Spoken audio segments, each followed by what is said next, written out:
And we're back now with more from the families of Benghazi victims Sean Smith and Tyrone Woods. Why do you think she said what she said about when they said somebody's lying? She said, it's not me. Okay, first of all, we have some honorable people here.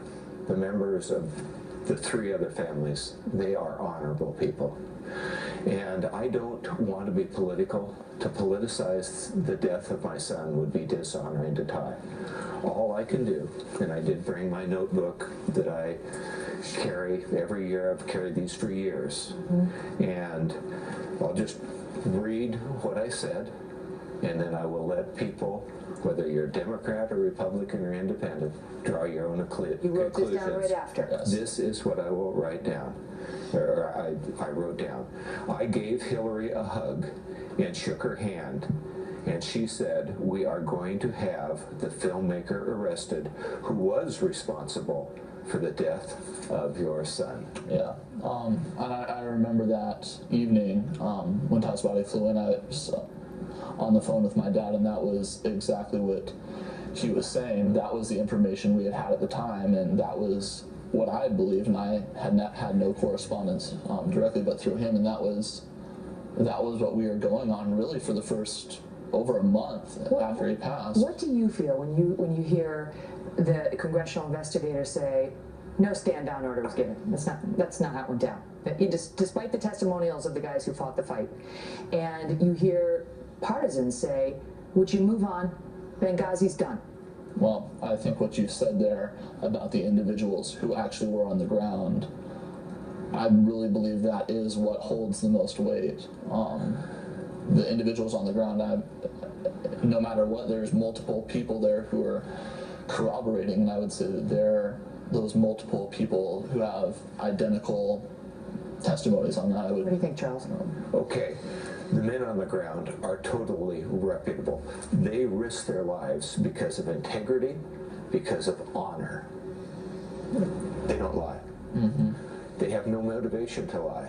And even if, okay, look at the facts. Ty and the rest of them would have left immediately if there had been no stand-down order. That's what they would have gone immediately. And that's what the three guys said. Yes, exactly. I want to ask you about that, Pat. Those are the facts. Oz, Tonto, and Tig said without question they believed if they had been allowed to go when they calls came in, when they said we're all going to die unless somebody gets over here, that they could have saved the life of Ambassador Stevens and your son. I mean, what kind of accountability do you want to see? I want to see Hillary in jail. It was her department, and she's been lying, and she's turned the whole country into a bunch of liars.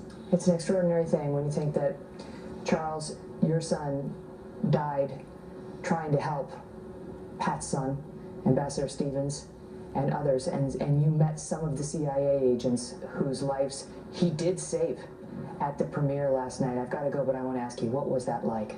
It was surreal. It really putting faces and names to real people. When these type of things are mentioned on the news so many times, they're nameless faces or faceless names, and you don't really get the human aspect of it. But meeting them face to face, that really it puts it in a whole new light and really shows just the significance of that sacrifice that was made.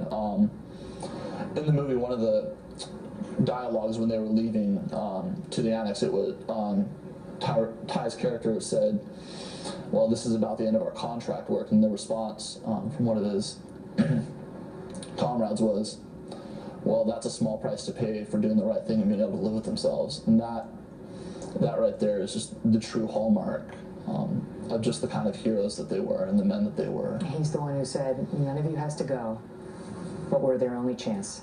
Yeah. And they did go. And they paid a high price for their heroism last night, but they saved American lives. Thank you both so much for being here. Pat, God bless. Good luck to you. Thank you for being here.